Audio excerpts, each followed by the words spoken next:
এবং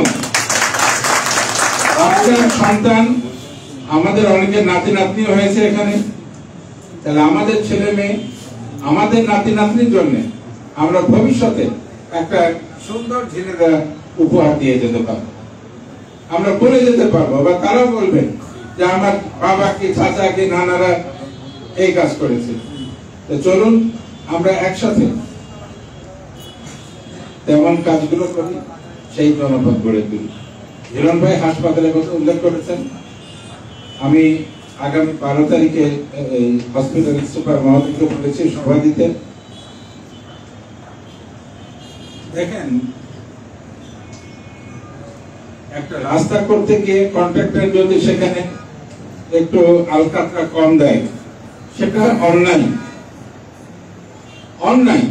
কিন্তু এই অন্যায়টা অতটা ক্ষতি করে না যেটা একটা হাসপাতালে একটা রোগীকে যদি প্রপারলি সুষ্ঠুভাবে চিকিৎসা না দেওয়া হয়, তাই না? বড় জোর রাস্তাটা 1 বছরের মাথায় দেখা যাবে খোয়া উঠে গেছে, এটা হবে সেটা হবে, কিন্তু হাসপাতালে মানুষ যেখানে বিপদে পড়ে চিকিৎসা নিতে যায় সেখানে দুর্নীতি কিভাবে হয়? একটা মানুষের বিবেকবান মানুষকে এটা পারে। আরে বাবা, পয়সা আয় করার তো বহু জায়গা আছে। রোগীর ওষুধ চুরি করে সরকার দিল 100 টাকার ওষুধ জেনে দেন হাসপাতালের জন্য, রোগীর জন্য, আপনি সেটা নিয়ে এসে 10 টাকা ফেলালেন, 90 টাকার খবর নাই। এটাকে বিবেকবান মানুষ পারেনি। আমি একটা কথা বলতেছি, এই ধরনের সেবামূলক কাজের ক্ষেত্রে আমি জ্ঞানত 1% সহ্য করব না, আপনারা করবেন না। এই একটা কাজে আমরা একসাথে চলেন করি, অন্তত মানুষের রোগাক্রান্ত শোকাক্ত মানুষকে আমরা যেন এই সেবাটুকু নিশ্চিত করতে পারি, তাও তো একটা কাজ করা হবে। ঠিক আছে না?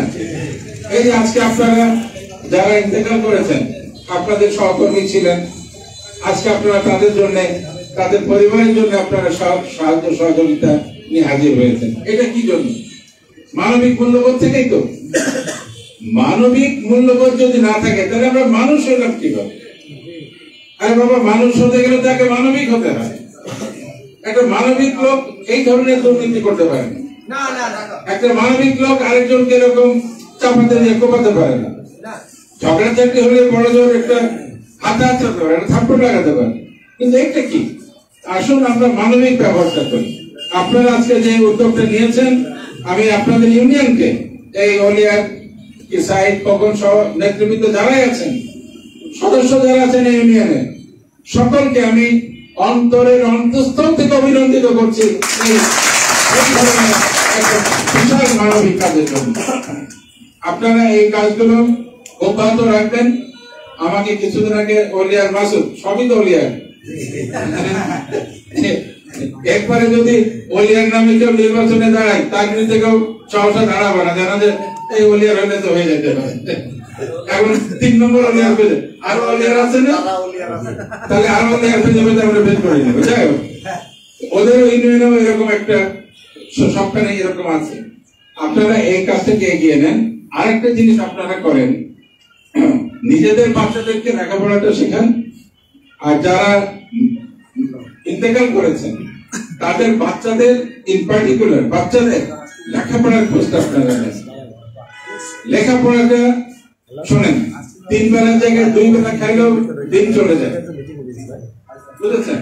কিন্তু পড়াশোনাটা যদি বাচ্চারা না করে তাহলে এটা সারা জীবনের কষ্ট, সারা জীবনের কষ্ট। তো আপনারা নিজেদের বাচ্চাদের পড়াশোনার দিকে নজর দেন, আর যারা ইন্তেকাল করেছেন ওই পরিবারের যদি বাচ্চারা নিশ্চয়ই আছে হয়তো পড়াশোনা করে এরকম, তাদের দিকে আপনারা বিশেষভাবে নজর দেন। আমার এই একটা পরামর্শ থাকবে। এবং এই ক্ষেত্রে যদি আমাদের কোনো সহযোগিতা লাগে, আমাদের ফাউন্ডেশন থেকেও যদি সহযোগিতা লাগে, লাভও আছে নাকি পাশে? তো আমি বলছি যে এটা আমরা আপনাদের পাশে আছি।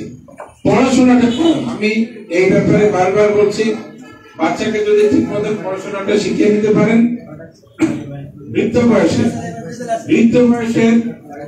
আপনার জীবনটা আর না ঠিক আছে আরেকটা জিনিস বলি, সরকারি জারিয়া বলি আমরা।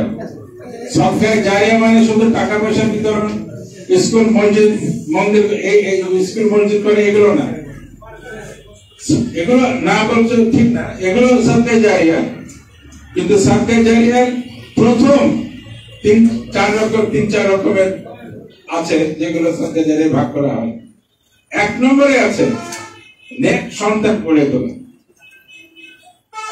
নেক সন্তান হলো যাকে আপনি শিক্ষায় শিক্ষিত করবেন, আচরণে সে সভ্য হবে, সমাজকে সে কিছু অবদান রাখবে। যে যেটুকুই পারবে, সবাই সবকিছু পারবে, বিশাল কিছু করতে হবে তা না, এতটুকু হলেও সমাজের প্রতি তার একটা দায়বদ্ধতা থাকবে। আপনি যদি এমন একটি সন্তান মানুষ করতে পারেন, আপনার কিয়ামত পর্যন্ত এই দোয়া আল্লাহ আপনার জারি রাখবেন। সরকারি জারিয়ার বিবরণের 1 নম্বরে আছে কিন্তু নেক সন্তান। নেক সন্তান মানে শুধু যে নামাজ কালাম পড়লো তা নয়, সে একটা ভালো মানুষ হলো। শিক্ষিত হওয়া আর ভালো মানুষ হওয়া দুটো কিন্তু সবসময় এক জিনিস নয়। আমরা শিক্ষিত হয়েও অমানুষ হতে পারি, শিক্ষিত না হয়ে আমরা ভালো মানুষ হতে পারি। আমাদের আজকে চেষ্টা করতে হবে ভালো মানুষ তৈরি করা। আমাদের সন্তানদের আমরা যেন ভালো মানুষ রূপে গড়ে তুলতে পারি, তাহলে এই সমাজটা সুন্দর হয়ে উঠবে। আমি কথা বেশি বাড়াবো না। আপনাদের সবাইকে আমাকে আমন্ত্রণ করার জন্য অনেক ধন্যবাদ। আমার এসব খুব ভালো লাগলো।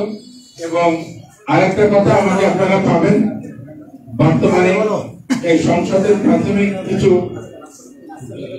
ব্যস্ততা ফরমালিটি থাকে, আমাদের 15-20 তারিখ পর্যন্ত এগুলো চলবে। এরপর থেকে মোস্ট অফ দ্য টাইম আমি ঝিনাইদহে থাকবো ইনশাআল্লাহ।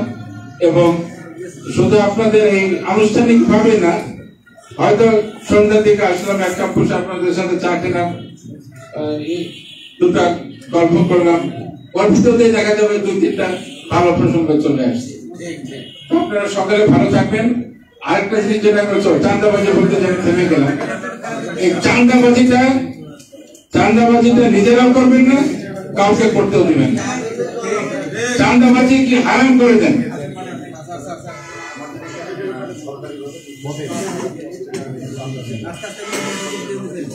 এখানে তখন একটা বই ছিল, আমার কথা হলো যদি সরকারি ভাবে থাকে তাহলে তো আর শোনেন, চাঁদা জিনিসটা খারাপ না। চাঁদা যে কোনো অ্যাসোসিয়েশনের মেম্বারকে চাঁদা দিতে হয়, একটা পিকনিকে গেলে চাঁদা দিতে হয়, হয়তো চাঁদা দোষের না, চাঁদাবাজিটা দোষের। চাঁদাবাজিটা কি? যেটা আপনার প্রাপ্য নয় সেখানে জোর করে টাকা আদায় করা, বা সেখানে বেআইনি ভাবে টাকা আদায় করা। আপনাদের এখানে 30 টাকার একটা আমি দেখলাম, এটা তো কোনো দোষের কিছু না। আপনারা এইটাই করেন এবং আপনাদের এই তহবিল থেকে আপনাদের গঠনতন্ত্র মোতাবেক আপনারা খরচ করেন, কল্যাণকর কাজ করেন। আপনাদের সদস্য যারা আছেন তাদের উপকারে কাজ করেন, এটা কোনোভাবেই চাঁদাবাজি নয়।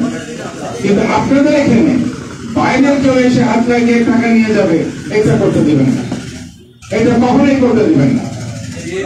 যে হোক, যত শক্তিশালী হোক, দেশে পুলিশ আছে, আইন আছে, ব্যবস্থা আছে, আপনারা সেখানে অভিযোগ করবেন। আমার কথাটা হলো এইভাবে আপনারা চলবেন। এই যে আপনাদের এই গঠনতন্ত্র অনুযায়ী আপনারা চলবেন, ইনশাল্লাহ আপনারা দেখবেন আপনাদের সুনাম হচ্ছে, সংগঠন শক্তিশালী হচ্ছে এবং আগামীতে আপনারা আমাদের এই ঝিনাইদহ জেলার উন্নয়নে উল্লেখযোগ্য অবদান ইনশাল্লাহ রাখতে পারবেন। সেই দোয়া করে আপনাদের সকলের পারিবারিক শান্তি, সুখ এবং দীর্ঘায়ু কামনা করে এবং এই প্রতিষ্ঠানে এই ইউনিয়ন আরো শক্তিশালী হোক এবং ইউনিয়ন আরো অবদান রাখুক, সেই দোয়া করে আমার কথা আজকে শেষ করছি। সকলে ভালো থাকবেন।